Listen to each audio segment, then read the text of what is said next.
तो यहाँ हम लोग डिस्कस करेंगे representation of a set. Set को कैसे रिप्रेजेंट करते हैं। तो यहाँ पास लिखा है रिप्रेजेंटेशन ऑफ ए सेट। तो let's start. Roster and property methods are most common methods of writing sets. मतलब किसी सेट को रिप्रेजेंट करने के दो सबसे मोस्ट कॉमन मेथड जो हैं वो एक है रोस्टर मेथड और एक है प्रॉपर्टी मेथड। तो अब शुरू करते हैं कि रोस्टर मेथड क्या है। अब यह है रोस्टर मेथड। इसमें लिखा है the set is represented by writing elements in a bracket and separated by comma.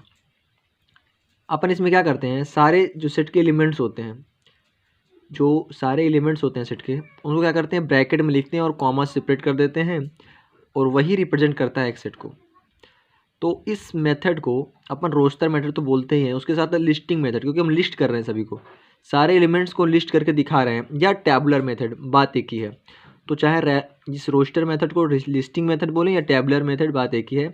अच्छा, इसमें अपन करते क्या है, इसमें सारे जो एलिमेंट्स हैं उनको ब्रैकेट में लिखते हैं और कॉमा से सेपरेट कर देते हैं। जैसे कह दिया जाए, आपसे कोई कहे कि सेट ऑफ वॉवेल्स बनाओ, वॉवेल्स का सेट बनाओ, इंग्लिश अल्फ़ाबेट के वॉवेल्स का, तो आप लिखोगे ए इज इक्वल टू, अब यहाँ कुछ भी मान सकते हो, ए ही नहीं, जरूरी नहीं, कुछ भी मान सकते हो, कोई भी capital letter of English alphabet, और यहाँ आप क्या लिखोगे A comma E comma I comma O comma U, और इस तरह आप करली ब्रैकेट, ये आपका करली ब्रैकेट है। और ये जानते हैं आप वॉवेल्स होते हैं अंग्रेजी में। अब उसके बाद हम आगे बढ़ते हैं। तो रोस्टर मेथड समझ गए होंगे आप। और दो एग्जांपल और दिए, जैसे B equal to A B C D और C equal to D F मान लिया ऐसे, ठीक है।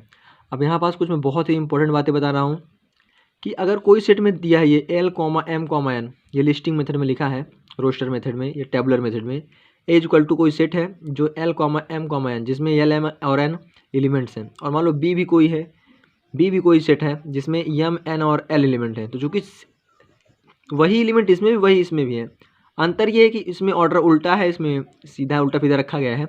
तो जब भी सारे एलिमेंट सेम हो और ऑर्डर कुछ भी हो तो वो सेट एक दूसरे के इक्वल होते हैं। जैसे यहाँ पास लिख दिया गया है कि ए इज इक्वल टू बी।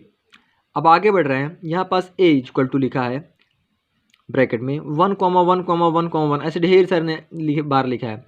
तो इसका कोई मतलब ही नहीं। जब कई एलिमेंट्स दिए हों और सारे सेम हों तो उनको हम एक ही बार लिख देते हैं, इसलिए हमने यहाँ पास क्या लिख दिया है, ए को 1, ब्रैकेट बंद कर दिया। अब उसके बाद हम बात करते हैं सेट बिल्डर मेथड क्या होता है। यहाँ पास सेट बिल्डर मेथड, तो इसमें क्या होता है, the set is represented by writing property, यानी जो एलिमेंट्स हैं जो रखे गए हैं जिस ऑर्डर में, जिसमें वो उनमें कोई प्रॉपर्टी हम देखते हैं क्या प्रॉपर्टी लग रही है और उसको लिख देते हैं। जैसे यहाँ लिखा है ए और ब्रैकेट में लिखा है एक्स और ये एक्स रिलेटेड है ये पी एक्स प्रॉपर्टी से। अब ये जहाँ पास ये डबल बिंदी, इसको ध्यान दीजिएगा, इसे बोलते हैं सच दैट। क्या पढ़ते हैं, सच दैट। तो x is such that P x, ये प्रॉपर्टी है, ये जो लिखा है पी एक्स ये प्रॉपर्टी है, और बस बंद कर दिए। अब देखो सेट बिल्डर मेथड को हम क्या क्या बोलते हैं, प्रॉपर्टी मेथड या रूल मेथड। मतलब एक रूल के तहत इसमें चीज़ों को दिखाते हैं, इस सेट को एलिमेंट्स को लिखते हैं इसमें के, या प्रॉपर्टीज़ लिखते हैं सारे एलिमेंट्स को। हम एक लिख देते हैं और सारे पर लागू होता है और सारे जो हैं उसी पे आ जाते हैं। जैसे आप देख रहे हैं, जैसे A equal to A I O U लिखा था, इसको ये किस टेबुलर मेथड में लिखा, टेबुलर मेथड में। अब यहाँ हमने क्या कर रखा है, उसे को सेट बिल्डर फॉर्म या सेट या रूल मेथड या प्रॉपर्टी मेथड से लिख दिया, A equal to X, X is such that X is a vowel of English alphabets, और ये ब्रैकेट बंद कर दिया।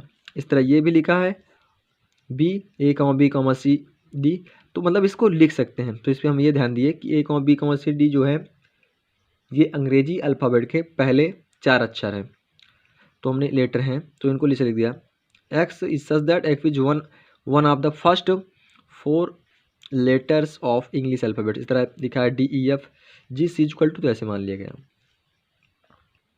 यहाँ पास हम कुछ बातें और करेंगे, जैसे कि इन दो मेथड्स का हम यूज कहाँ करते हैं। जैसे एक था, आपने अभी देखा टेबुलर मेथड था, टेबुलर